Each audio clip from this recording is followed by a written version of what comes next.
Bonjour à toutes et à tous, bienvenue sur Soldats du Salut, bienvenue dans une nouvelle étude biblique du livre de la Genèse et nous allons voir le chapitre 19, la destruction de Sodome, un passage très célèbre. Et nous allons voir peut-être pour cette étude-là les 10 premiers versets parce que vous allez voir que c'est un passage qui est très chargé en symboles et en choses à dire. Et donc on va le prendre un peu petit bout par petit bout.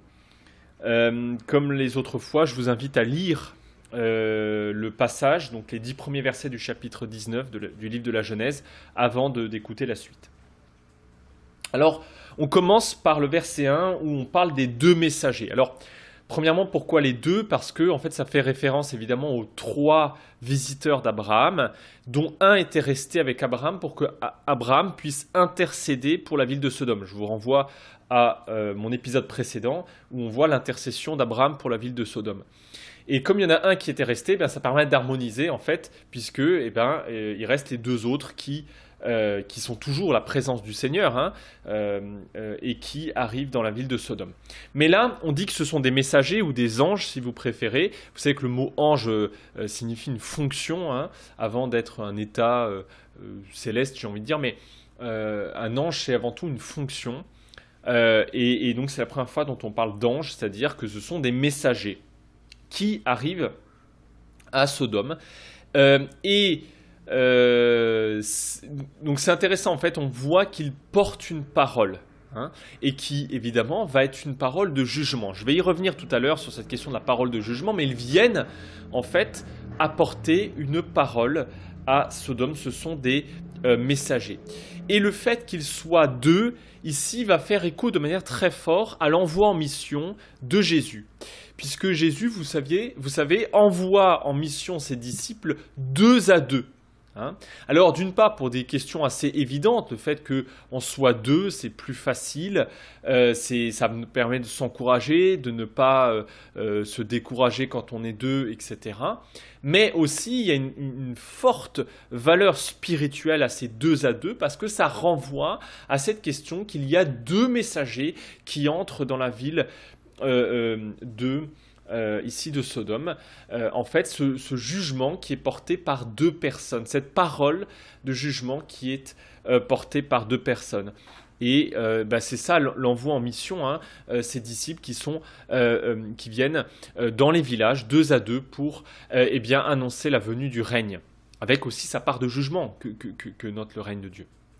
Mais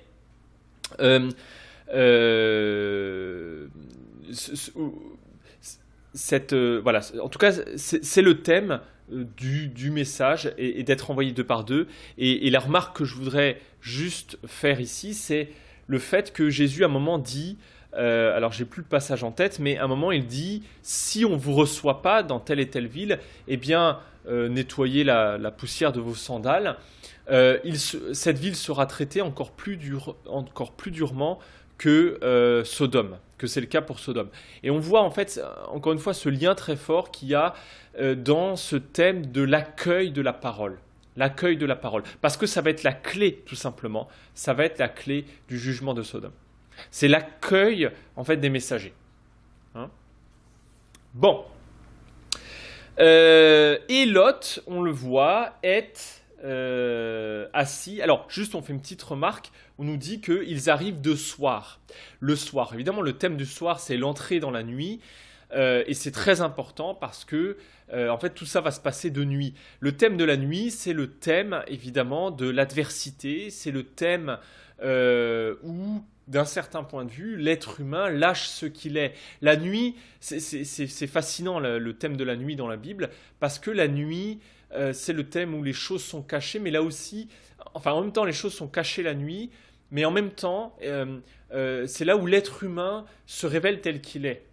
C'est pour ça qu'on dit on boit de nuit. Ça c'est dans, je crois, Éphésiens 5, Paul qui parle, mais quand on s'enivre la nuit, parce que, en fait, on se cache de la lumière divine. Et en même temps, le thème du soir, c'est le thème aussi de la mort du Christ. Donc en fait l'entrée aussi dans le jugement et donc c'est intéressant ce thème de la lumière qui est là, ce thème de l'entrée dans la nuit. Bon, Enfin, je m'appesantis pas plus là-dessus. Et Lot est assis à la porte de Sodome. Là, vous allez voir un immense parallèle qui est fait entre Lot et Abraham au chapitre 18, donc le chapitre précédent, où Abraham avait accueilli de manière hyperbolique, presque un peu exagérée, mais ça c'est culturel évidemment, ses 3 serviteurs. Ici, Lot va accueillir ses 2 serviteurs de la même manière. Il est assis à la porte de la ville comme Abraham était assis à la porte de sa tente.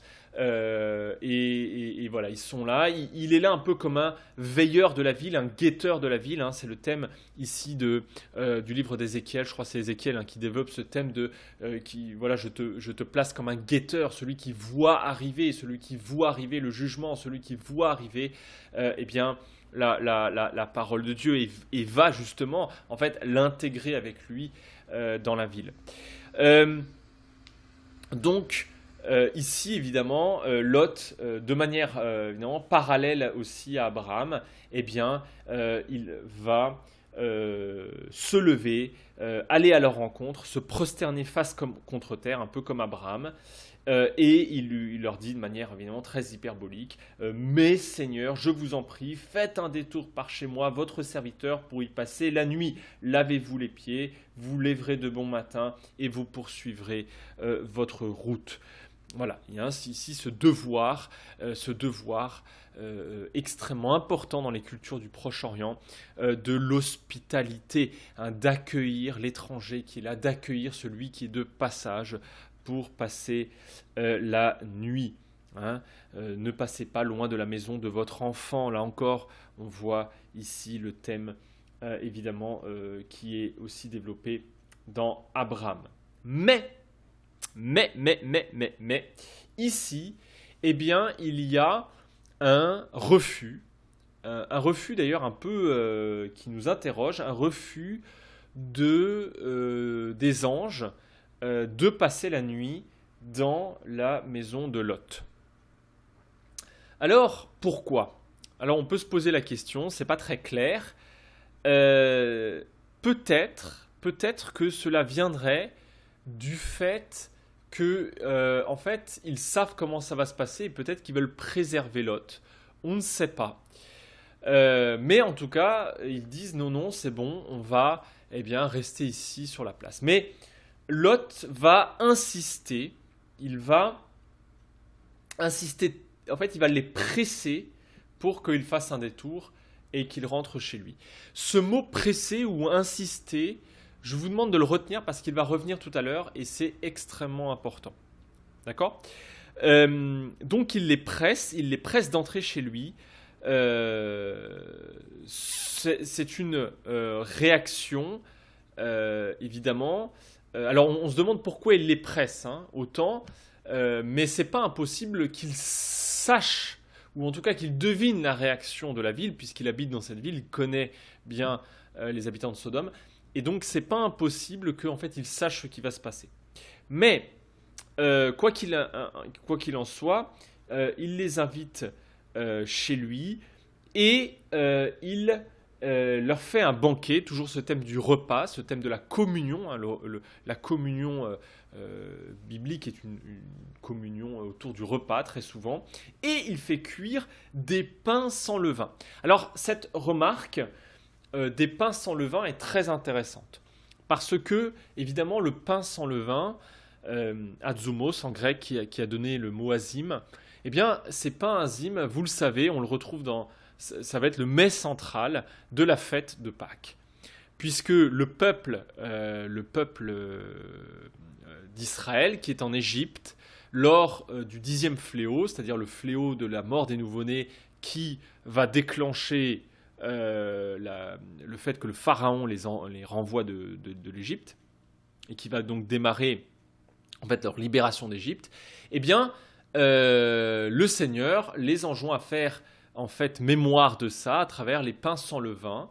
Et pourquoi des pains sans levain ? Eh bien, en fait, pour 2 raisons. La première, c'est que, en fait, ils partent un peu à la hâte au milieu de la nuit, donc la pâte n'a pas le temps de lever. Donc, il y a ce thème, et ça renvoie aussi au fait qu'ils prennent la Pâque. Hein, on nous dit dans Exode 12 que la Pâque est prise ceinture autour des reins, bâton à la main et sandales aux pieds, c'est-à-dire prêt à partir. Et donc cette communion de la Pâque doit être faite prête à partir, prête à entrer dans le pèlerinage jusque vers la terre promise, prête à sortir finalement de l'Égypte. Et en fait, c'est toute une Pâque qu'on va vivre ici à travers la figure de Lot qui va sortir de la ville, qui va sortir de Sodome comme le peuple est sorti d'Égypte. D'accord ? Donc il y a ça qui est renvoyé, mais aussi le fait d'être sans levain. Et ça, c'est dit évidemment dans la parole de Jésus à ses disciples, quand il dit de se méfier du levain des pharisiens et des hérodiens. Afin tout simplement de ne pas pervertir leur pâte, de ne pas pervertir l'enseignement qu'ils ont reçu du Christ. Ils doivent se méfier de ce qu'ils reçoivent des pharisiens et des hérodiens. Et en fait, évidemment, le thème d'Israël qui n'a pas fait lever la pâte, c'est le thème d'Israël qui est appelé à quitter l'Égypte et à ne pas se laisser à ne pas laisser pervertir cette pâte qu'ils reçoivent de la Pâque, de cette pâte de la libération, de la délivrance, de ne pas la laisser pervertir par justement l'idéologie de l'Égypte. Et ça va être vraiment évidemment tout un thème qui va être développé ici. Voilà. Verset 4, il n'était pas encore couché que les gens de la ville, les hommes de Sodome, entourèrent la maison depuis les jeunes gens jusqu'aux vieillards, tout le peuple sans exception. Alors, ça c'est absolument fascinant comme verset. C'est fascinant pour plein de raisons. La première, c'est qu'on nous dit que en fait, c'est tout le peuple qui est là. Le mot qui est utilisé, c'est le mot laos en grec, qui est le mot peuple. C'est pas simplement la foule, c'est le mot peuple. C'est-à-dire, ça démontre une communion, une communauté, si vous préférez. D'accord ? Donc c'est toute la ville qui est là, et on nous dit des plus jeunes jusqu'aux vieillards. Et ça peut paraître évidemment surprenant, parce que, on le sait, ils vont demander à Lot de faire sortir les visiteurs qui sont là, parce qu'ils veulent tout simplement les violer. Appelons un chat, ils veulent les violer. Et on dit que toute la ville est là. Vous voyez ? Que toute la ville, même des enfants jusqu'aux vieillards. Ce qui peut paraître vraiment extrêmement surprenant. Et ils entourent la maison de Lot. Le mot « entourer » ici est un mot qu'on retrouve énormément dans les psaumes pour définir le thème de l'adversité. Mes adversaires m'entourent. Je suis entouré. Toutes les nations m'ont entouré. Elles m'ont cerné. Et ce thème de l'entourage, le fait d'être entouré, c'est le thème de l'adversité. D'accord ? L'adversité. Tout le peuple vient entourer, tel un adversaire, la maison, la maison de Lot. Alors, je voudrais simplement ici marquer une chose intéressante. Pourquoi avoir utilisé le mot peuple ? Tout le peuple est là. Eh bien, parce qu'on voit ici ce qu'on appelle la théorie du bouc émissaire, d'accord ? Ou le phénomène du bouc émissaire. C'est le fait que, et ça c'est noté dans l'ensemble de la Bible montre ça, elle montre que la nature humaine a tendance à fonder la communion humaine, la communion, et notamment la communion de la ville. Le thème de la ville est fascinant dans la Bible, parce que la ville, d'ailleurs, la première ville est fondée par Caïn. C'est pas rien, elle est fondée presque sur le sang d'Abel, si vous voulez. Et on montre que la ville, c'est-à-dire cette communion des hommes que représente la ville, est fondée sur le rejet d'un bouc émissaire, sur le rejet de quelqu'un. D'accord ? Dit autrement, toute société humaine est fondée sur la violence. Toute société humaine est fondée sur la violence, sur le rejet d'un membre du groupe. D'accord ? Et tout le reste du groupe, c'est ce qui va fonder le groupe. Et ça, vous le vivez dans votre quotidien. Je suis sûr que dans votre vie quotidienne, si vous regardez bien, vous allez voir ce phénomène du bouc émissaire qui se met qui se met en place. Souvent, des fois, on est embarqué dans des mouvements un peu de foule, si vous me permettez, où on se met, alors évidemment pas à lapider, mais à dire du mal ou à exclure ou à s'en prendre à quelqu'un en particulier, sans forcément qu'il y ait de raison très rationnelle.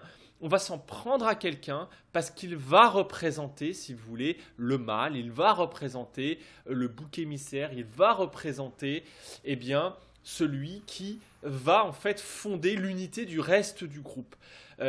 Et ça, vous le voyez quand on dit du mal de quelqu'un d'autre, comment on a tendance en fait à fonder les liens en rejetant quelqu'un d'autre. D'accord? C'est ce qu'on appelle eh bien, la théorie du bouc émissaire. Le bouc émissaire va être là pour fonder l'unité d'un groupe. C'est pour ça qu'on dit que tout le peuple est là, parce que en fait, toute la ville de Sodome, cette communion, cette communauté de la ville de Sodome, eh bien, en fait, va se fonder sur le viol, ici, des deux anges. D'accord? Et la théorie du bouc émissaire va trouver son accomplissement ultime dans une figure, évidemment, c'est la figure du Christ. C'est la figure du Christ, de Jésus, où l'ensemble des acteurs, l'ensemble universel des acteurs, va se mettre en route pour crucifier Jésus. D'accord ? C'est-à-dire l'autorité religieuse, parce que c'est eux qui vont enclencher les hostilités, évidemment, mais donc l'autorité religieuse, l'autorité politique, qui va en fait un peu par, disons pour garantir la paix, va lâcher ça, la foule qui, à l'entrée, quand Jésus arrive à Jérusalem, l'accueille comme un roi, mais quelques jours plus tard se retourne contre lui, demande sa crucifixion, et pire encore, demande qu'à la place de Jésus, on libère un meurtrier, ce qui montre en fait véritablement la nature humaine. Celui qu'on adulait comme un roi, on le crucifie le lendemain. Ça, c'est la nature humaine telle qu'elle est. Celui qu'on peut aduler comme un roi, on le crucifie le lendemain. D'accord ? Les disciples, eux, alors qu'ils ont dit à Jésus, tu vas voir jusqu'au bout, enfin Pierre qui dit, tu vas voir, je vais me battre jusqu'au bout, eh bien, finit par le renier à peine quelques heures qu'il a été arrêté. Voilà, Judas évidemment l'a trahi. Bref, l'ensemble ici, à part quelques femmes qui sont encore fidèles, mais à part ça, l'ensemble de l'humanité, qu'ils soient ses amis ou ses disciples ou ses ennemis, qu'ils soient juifs ou non juifs, etc., vous avez un rejet universel de Jésus. D'accord ? Et c'est ça que va développer Paul quand il va développer l'universalité du péché. Ça va être un thème extrêmement important, ça va être le fondement de Paul. Paul va montrer qu'à la croix, en fait, c'est toute l'humanité tout entière, et que donc, en fait, à la croix, il n'y a plus ni juifs ni non-juifs, il n'y a plus de différence entre les juifs et les non-juifs, que l'ensemble de l'humanité s'est ligué contre Jésus pour le crucifier. Et c'est donc l'universalité du péché.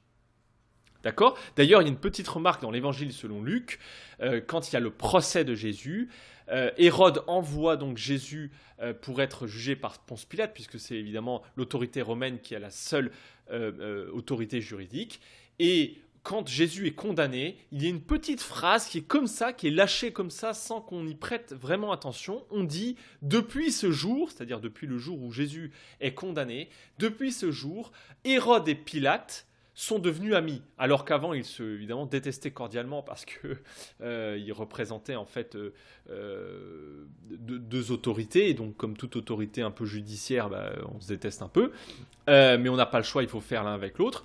Et là d'un coup ils sont devenus amis, et on voit cette communion qui est fondée sur le rejet du Christ, d'accord, du Messie de Dieu, de l'envoyé de Dieu.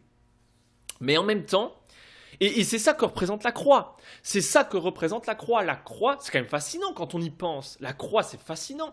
C'est quoi la croix ? C'est l'humanité qui rejette Dieu. D'accord ? Parce que c'est ça sur laquelle est fondée la foi chrétienne est fondée sur le fait que derrière le Christ, derrière Jésus, en fait, c'est Dieu lui-même qui est là. D'accord ? Hein, un peu comme le dit le prologue de Jean, la lumière est venue dans les ténèbres et les ténèbres l'ont rejetée. D'accord ? Ça, c'est quelque chose d'absolument central dans la foi chrétienne. Et c'est très intéressant que la croix soit devenue tout simplement un élément très fort de la symbolique de la foi chrétienne. Mais quand on y pense, c'est fascinant. La croix, c'est quoi ? Ça symbolise le rejet de toute l'humanité, encore une fois, j'insiste, les pouvoirs, parce qu'on dit oui, c'est les méchants pouvoirs politiques, etc. Le pouvoir n'aimait pas Jésus. Mais oui, mais attendez, tout le monde rejette Jésus. Oui, le pouvoir politique, oui, le pouvoir religieux, hein, les méchants élites, ça on aime bien en France, hein, faire un peu tous ces mythes de les méchants élites, les méchants au pouvoir, les méchants politiciens. Bien sûr, il n'y a aucun souci là-dessus. Mais je rappelle que la foule va voter. Et elle va voter pour qui ? Pour le meurtrier.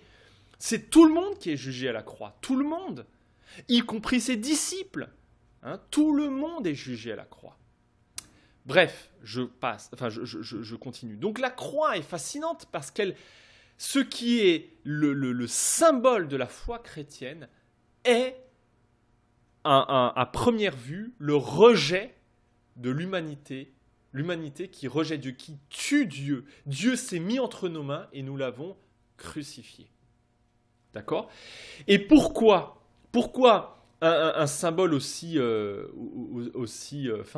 d'un certain point de vue aussi peu religieux, hein, c'est presque blasphématoire la croix. De ce point de vue, la croix est blasphématoire, hein, puisqu'elle représente le fait qu'on ait tué Dieu, qu'on ait rejeté Dieu. Eh bien, pour une raison très simple, c'est que les chrétiens ont vu dans la croix la vérité. La vérité. La vérité sur la nature humaine. La croix est démasquée la nature humaine dans ce qu'elle a de plus profond. Et c'est pour ça que la croix est devenue le symbole par excellence, parce qu'il est la vérité. Et la bonne nouvelle, évidemment, de la foi chrétienne, c'est que, évidemment, ça ne s'arrête pas à ce rejet, que Dieu n'a pas dit son dernier mot dans ce rejet, mais que, évidemment, eh bien, derrière la mort du Christ, il y a la victoire du Christ sur la mort. Il y a la victoire, du Christ, comme le prologue de Jean va le dire, à ceux qui ont mis foi en son nom, il a donné le pouvoir de devenir enfants de Dieu. Hein. Jésus, en se laissant sacrifier, eh bien, va ouvrir les temps nouveaux, va ouvrir tout simplement le fait de pouvoir devenir enfant de Dieu. Et en fait, c'est ça qui est fascinant, c'est que pour beaucoup de monde, tuer Jésus était fait pour de bonnes raisons. D'accord ? Mais ce que le texte biblique nous dit, c'est que en réalité, de manière inconsciente, si les gens ont tué Jésus, si tout le monde s'est ligué de manière presque irrationnelle contre Jésus, alors qu'on dit bien que Jésus n'a rien fait de mal, hein, donc c'est complètement irrationnel, mais si tout ça s'est passé contre Jésus, qui est le bouc émissaire le plus ultime de l'histoire de l'humanité, eh bien, parce qu'il est celui qui est sans péché, eh bien c'est justement parce qu'il était sans péché. C'est-à-dire, c'est parce que, à travers Jésus, c'est Dieu lui-même qui était là. D'accord ? Et lorsque Dieu lui-même, quand quelqu'un qui est sans péché, c'est-à-dire que Dieu lui-même est là, le juste, le seul juste, est là, eh bien alors se déchaîne de manière ultime alors ce qui est au plus profond de l'homme. Or, qu'est-ce qu'il y a au plus profond de l'homme ? Un rejet de Dieu. L'homme a une rancœur profonde contre Dieu. Et ça, déjà, dès le départ, hein, on le voit au Jardin d'Éden, puisque l'être humain veut être comme Dieu. Hein. On veut vivre indépendamment de Dieu. On ne se satisfait pas de cette place de créature de Dieu, de serviteur de Dieu. On veut être comme Dieu, on veut vivre indépendamment de Dieu. Qu'on croit ou pas en lui, on veut vivre de manière indépendante de Dieu, et donc ça va pas pousser par le rejet, la rancœur contre Dieu. Et l'être humain, qu'il soit croyant ou athée, c'est plus fort que lui. Ça peut être le chrétien le plus parfait, si vous voulez, aux yeux humains du monde, comme ça peut être l'athée le plus convaincu. Eh bien, l'être humain, tous les êtres humains ont au plus profond d'eux une rancœur contre Dieu. Et ici, c'est un petit peu en fait ce qui est développé dans ce thème-là. Pourquoi toute la ville, des plus jeunes jusqu'aux vieillards. Donc on voit ici ce thème de l'universalité du péché, car tous ont péché et sont privés de la gloire de Dieu. Tous, des plus jeunes jusqu'aux vieillards, tout le monde ici se ligue contre ces deux-là. Pourquoi ces deux-là? Eh bien, parce que tout simplement, ces deux-là ne sont pas n'importe qui, ce sont des messagers, ils sont porteurs d'une parole. Ils sont porteurs de la présence de Dieu. Et donc alors se déchaîne inconsciemment une haine profonde, cette rancœur contre Dieu. D'accord? Voilà. C'est pour ça qu'évidemment, le thème de Sodome est lié au thème de la Pâque, qui est lui-même lié à la croix. On voit ici en fait un écho spirituel qui est très fort entre tous ces événements. Bref, et donc on dit, eh bien, et oui, aussi, c'est une ville, et on voit que toute la ville se ligue dans le rejet contre Dieu. Ça fait aussi penser à Babel. Vous vous souvenez, Babel qui crée une ville, une ville pour se faire un nom, et ça, alors se faire un nom, c'est marquer son indépendance vis-à-vis de Dieu, et une tour qui va toucher le ciel, c'est-à-dire une tour qui va permettre d'accéder à Dieu, c'est-à-dire tout simplement d'être Dieu, de vivre de manière indépendante à Dieu. C'est fascinant, c'est fascinant. Et on voit que la ville, en fait, est fondée, le thème de la ville dans la Bible est fondé sur le rejet de Dieu, même le sacrifice de Dieu, on pourrait dire. Donc, ils appellent Lot, donc ça c'est la ville, et ils disent « Où sont les hommes qui sont entrés chez toi ce soir? Fais-les sortir vers nous pour que nous ayons des relations avec eux, c'est-à-dire pour que nous les que nous les violons, oui. Enfin bref, qu'on puisse les violer. » Donc, intéressant, le thème de « fais-les sortir », c'est toujours le même mot qui va revenir, c'est le fait de sortir. Le thème de la sortie, ça renvoie à la Pâque, le fait de sortir d'Égypte, de la même manière que nous sortons de la mort avec Christ. Et là, « fais-les sortir », ce thème, vous allez voir, c'est tout un jeu qui va revenir dans ce texte. Et au lieu de faire sortir les anges, eh bien, Lot, lui, va sortir vers eux. C'est Lot lui-même qui va sortir et qui ferme la porte derrière lui. Et il leur dit « mes frères ». Mes frères. Intéressant, ce mot « mes frères ». D'accord ? Parce que, évidemment, il essaie en fait tout simplement de montrer en fait que la communion, mes frères, il essaie de montrer le lien qu'il a avec eux, tout simplement aussi pour qu'ils aient confiance en lui. Faites-moi confiance, mes frères, vous savez qui je suis l'un des vôtres. Mes frères, ne faites pas ça, ne faites pas ce mal. Je fais une petite parenthèse pour montrer que vous voyez bien que ce qui est reproché ici à Sodome, c'est le fait de violer la loi d'hospitalité, en fait, de rejeter cette parole de jugement qui est portée par les anges, cette annonce du jugement. Mais je vais y revenir un peu plus tard. Et donc voilà, donc il dit, mes frères, n'agissez pas mal, ne faites pas du mal. Ça fait penser aussi à Joseph. À Joseph, quand il dit mes frères, enfin c'est intéressant, ce mes frères, ne faites pas du mal. Et alors là vient la chose qui choque n'importe quel lecteur, c'est qu'il va proposer qu'à la place qu'à la place de violer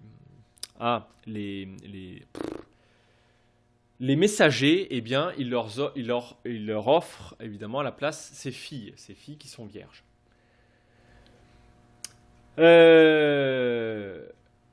Alors, évidemment, c'est extrêmement choquant. C'est extrêmement choquant. Et je vais vous montrer, en fait, un petit peu ce que ça démontre. Parce que le but de cet épisode avec les filles de Lot, c'est pour montrer, en fait, la violence, non pas de Lot, mais de la ville. Et je vais vous montrer ça. Mais, en fait, on voit que Lot essaie par tous les moyens de protéger les anges. Et c'est ça, en fait, qui est mis en avant. C'est qu'on voit, en fait, cette protection ultime qui est prêt jusqu'à aller sacrifier ses propres filles. Ce qui n'est pas rien du tout. Il est prêt à aller sacrifier ses propres filles pour protéger ici, pour protéger les anges. Donc les messagers. Et la ville va refuser. Il va refuser les filles. Et ce refus montre plusieurs choses.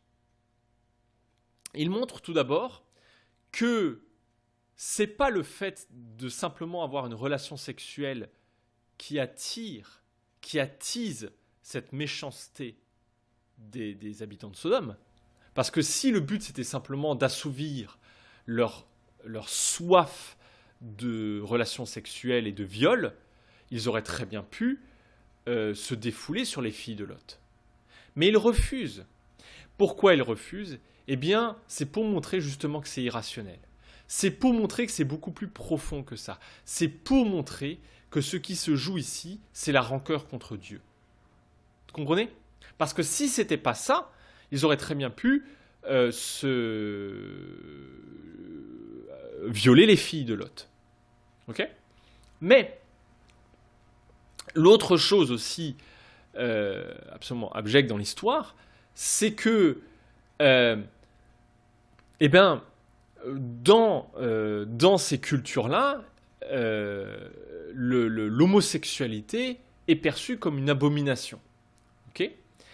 Et Lot, qui va proposer qu'ils violent ces filles pour absolument sauvegarder les deux anges et que les deux anges ne soient pas violés, eh bien, eux vont refuser, vont préférer de manière complètement irrationnelle, en fait, violer les deux hommes. Donc, aussi, on va ajouter une couche supplémentaire qui est la couche de l'abomination. D'accord ? De l'abomination. D'accord ?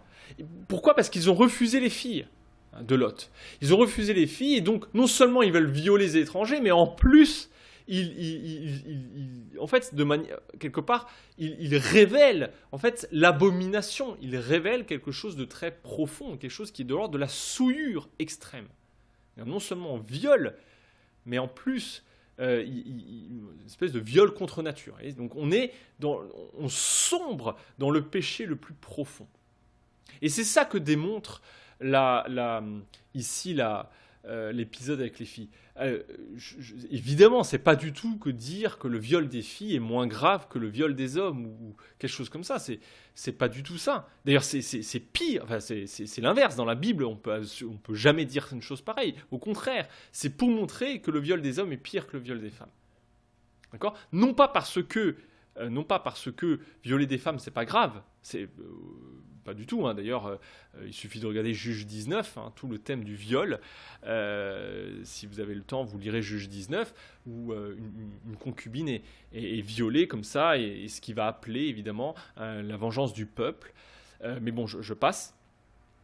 D'ailleurs, le Juge 19, l'épisode a un lien très fort avec ce texte-là.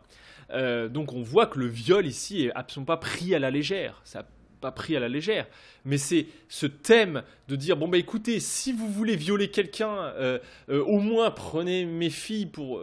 Donc on voit d'une part que l'hospitalité est poussée à son extrême chez Lot, jusqu'à même sacrifier ses filles, mais cette extrémité de l'hospitalité en fait va révéler l'extrémité du péché des habitants de Sodome. Bon,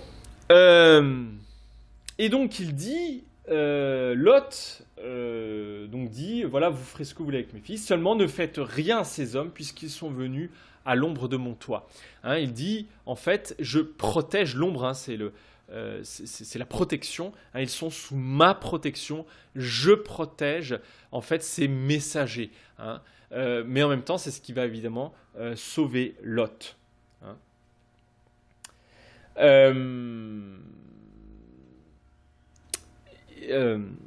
Voilà. Et tout simplement, en fait, c'est tout ce thème. Hein, ceux qui ont mis, c'est noté dans le prologue de Jean, hein, les ténèbres ont rejeté la lumière, mais à ceux qui, eh bien, ont mis foi en son nom, eh bien, il a donné le pouvoir de devenir enfant de Dieu. Et on voit ici, en fait, je sais pas comment dire ça, en fait, tout simplement, ce fait que le lien est cassé entre Lot et la ville. Mais je vais y revenir.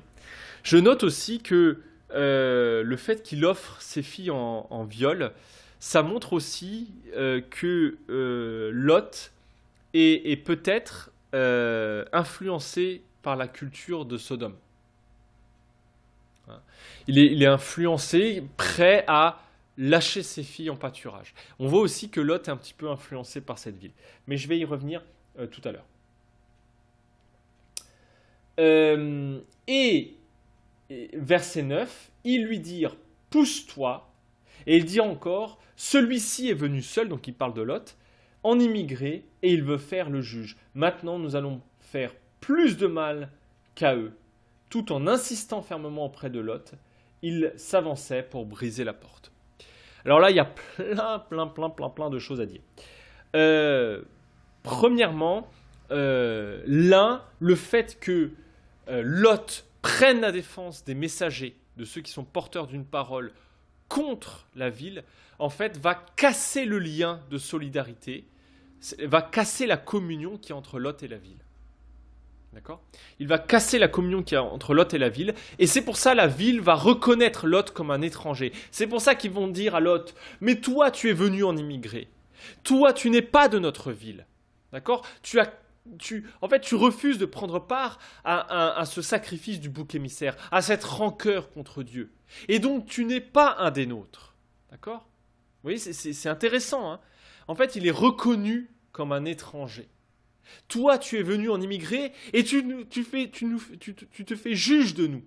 Hein, tu nous juges. Alors que, en fait, d'un certain point de vue, il ne les juge pas, au sens où simplement, il les avertit en disant ne faites pas le mal. Mais vous voyez que des gens qui sont pris dans cette rancœur contre Dieu, dans ce sacrifice du bouc émissaire, eh bien, prennent comme une parole de jugement le fait qu'on puisse s'élever contre eux. D'accord ? Le fait qu'on puisse eh bien, s'élever contre eux. Et ça, c'est donc la parole de jugement. C'est ce que Jésus dit lorsqu'il dit, attendez, je vais vous dire, lorsqu'il dit à Nicodème, donc c'est en Jean chapitre 3, laissez-moi juste 30 secondes pour chercher ça, donc dans toute la discussion avec Nicodème, il dit...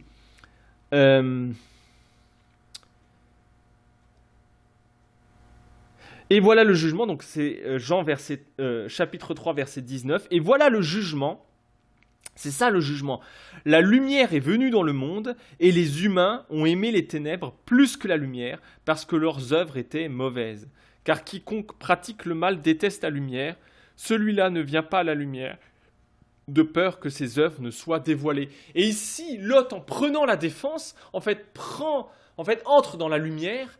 Mais en entrant dans la lumière, en fait, il devient lui-même porteur de lumière et il révèle le mal. Et donc, il devient lui-même porteur d'une parole de jugement. Non pas au sens de « Ah oui, tu nous juges, tu te mets au-dessus de nous et tout », c'est pas ça. Mais parce que le jugement, c'est quoi ? C'est la lumière est venue dans le monde et le monde l'a rejetée, cette lumière. C'est ça le jugement. Les messagers sont venus, d'un certain point de vue, les messagers n'ont rien dit. Mais le fait même que, en fait, ils révèlent par leur seule présence, comme Jésus lui-même révèle par sa seule présence alors qu'il n'a fait aucun mal, il révèle les ténèbres, il révèle que les êtres humains ont préféré les ténèbres à la lumière. Voilà le jugement.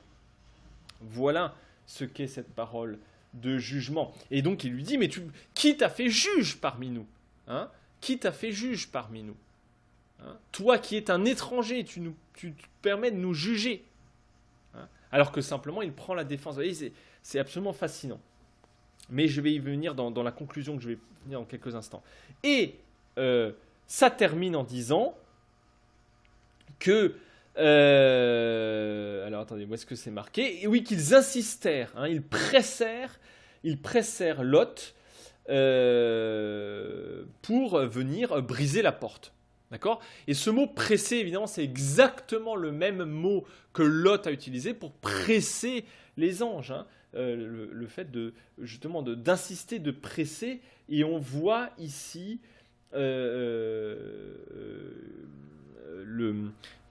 comment dirais-je, cette violence, en fait, cette pression que les hommes, eh bien, exercent contre Lot.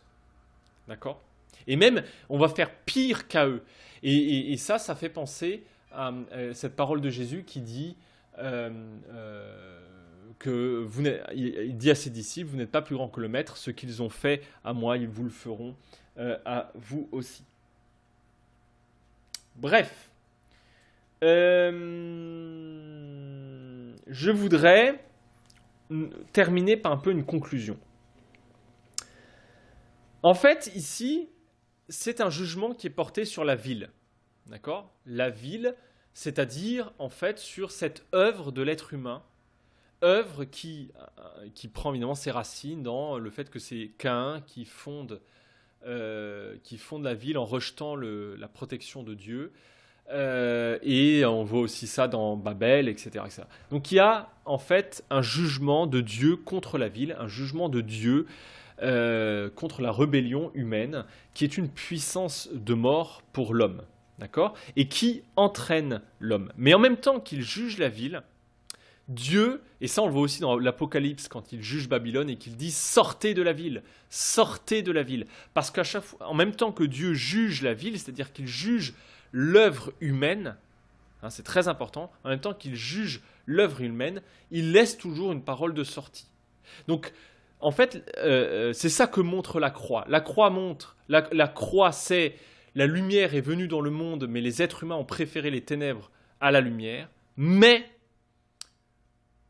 pour celui qui a mis foi en son nom, il donne le pouvoir de devenir enfant de Dieu. Et c'est pour ça que Paul dit, en fait, pour nous, c'est le symbole de la puissance de Dieu. C'est de cette puissance qui en fait, retourne tout simplement le rejet humain. Hein. Il laisse toujours une porte de sortie parce que ce que Dieu veut, c'est pas la mort du pécheur, mais c'est la repentance, hein, du pécheur. L'homme, l'être humain, fait corps avec la ville dans la Bible. Hein, il y a une communion, il fait corps avec la ville, et donc l'être humain est jugé avec la ville, c'est-à-dire avec son œuvre. L'être humain est jugé avec son œuvre. Mais Dieu ouvre une retraite possible, c'est-à-dire qu'une séparation entre l'homme et la ville est possible. Et c'est ce que montre ici ce thème de Lot. En fait, une séparation avec la ville est possible. Lot se sépare, se désolidarise malgré lui de l'œuvre de la ville. Hein? D'un côté, on voit cette communion du péché très forte de l'ensemble des habitants de Sodome contre la présence de Dieu. Et on voit la possibilité que l'homme peut se séparer de la ville. Hein? Donc soit vous quittez la ville, donc tout le thème de la sortie, hein, soit vous quittez la ville, soit vous êtes détruit avec la ville. Hein, soit vous quittez l'œuvre de rébellion de l'être humain, soit vous êtes détruit avec l'œuvre de rébellion de l'être humain. Dit en langage paulinien, en langage de Paul, soit vous êtes détruit avec la chair, soit vous vous séparez de la chair, hein, soit vous êtes détruit avec elle. Mais on ne peut plus en tout cas y rester. Donc la ville, on voit que c'est une espèce de communauté, de communion, d'accord ? On voit que en fait, le mal de quelques-uns, c'est le mal de tous, mais de la même manière aussi, la justice de quelques-uns profite à tous, en fait, à cause de cette solidarité. C'est pour ça que Paul dit, en fait, à cause de la faute d'un seul, de Adam, eh bien le mal est entré dans le monde, mais à plus forte raison, par la justice d'un seul, eh bien la vie est entrée dans le monde. Je ne sais plus comment il dit ça exactement. Enfin, c'est un peu ce thème-là. Donc, en fait, il y a cette possibilité de sauver la ville, ce que essaie de faire Lot, hein, c'est-à-dire de la garder dans la miséricorde de Dieu, dans l'attente de la fin de cet âge-là. Mais aussi, on peut hâter la destruction, et c'est ce qui va se passer ici, on peut hâter la destruction de Sodome. D'accord ? Et on voit qu'en fait, le jugement de Dieu intervient dans la ville. Ici, il entre dans la ville. Et la ville n'est pas capable de recevoir la lumière de Dieu. Quand la lumière de Dieu est là, on veut rejeter la lumière. Pourquoi ? Parce que la lumière de Dieu met à jour, tout simplement, la méchanceté humaine, même plus profond que la méchanceté, en fait, la rancœur de l'homme contre Dieu. Toute la ville se réunit contre une présence détestée. L'homme se dresse contre l'intervention de Dieu. Hein ? Et Lot, comme d'ailleurs les habitants, reconnaissent inconsciemment, d'accord, ils reconnaissent inconsciemment cette présence divine qui est porteur de jugement qui ne leur est pas favorable. D'accord ? Et Lot, en prenant la défense, est porteur de ce jugement qui n'est pas favorable. C'est pas le jugement de Lot, et c'est ça qui est fascinant, parce que lui il dit mes frères. Lui il dit mes frères. Donc il ne s'exclut pas du genre comme s'il était meilleur qu'eux et tout. Au contraire, il dit mes frères. Mais simplement en disant, enfin en prenant la défense des porteurs du message, eh bien en fait, il devient lui-même porteur d'un message qui n'est pas son message, mais qui est le message de Dieu contre la ville. Ok ? Donc c'est une puissance étrangère à la ville, hein, qui vient dans un monde fermé, et il n'y a pas de place pour cette puissance, sauf pour, évidemment, l'humilier, pour le violer, pour l'outrager. Hein. Et quel outrage, puisqu'en plus c'est un viol contre nature, donc c'est vraiment on ne peut pas être plus dans l'abomination que ça. Et donc en fait, les sodomites, les habitants de Sodome ont accélérer le jugement, d'accord ? En fait, c'est un écho en avance du jugement du monde, tout simplement. D'accord ? On voit derrière la destruction de Sodome, en fait, là, le jugement contre le monde. D'accord ?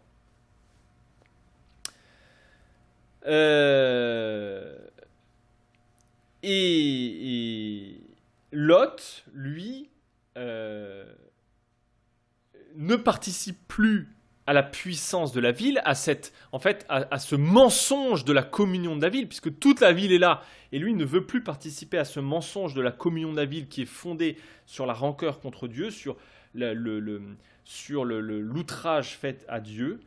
Évidemment, il n'est pas parfait, c'est pas que Lot est plus parfait que tout le monde, mais il a reconnu qu'ils sont porteurs d'une parole de jugement. C'est exactement d'ailleurs ce qui va se passer avec Rahab, hein, avec le thème de Rahab. Il l'a accepté avec son jugement sur la ville. Il a accepté le risque d'être contre le monde. D'accord ?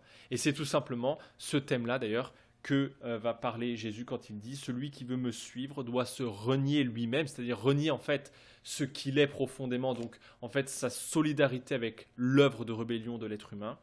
Porter sa croix, c'est-à-dire accepter les conséquences. Et là, c'est ce que disent la ville à Lot. On va te faire pire qu'à eux.